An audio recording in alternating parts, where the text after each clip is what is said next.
двусторонних взаимоотношений между Казахстаном и Таджикистаном здесь нет никаких препятствий, нет никаких проблем, которые бы не нашли своего решения.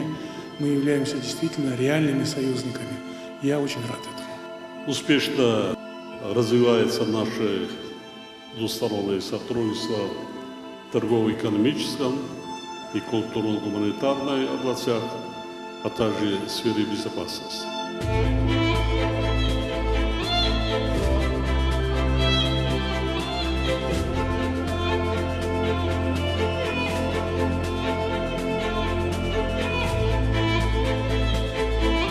Мы единственный действующий президент, который стоял у истоков Шанхайской организации сотрудничества в 1996 году. Да.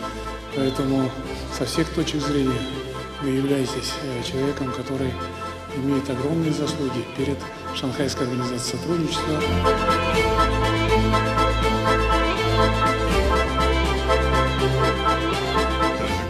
Республикасының президенті Эмомали Рахмон.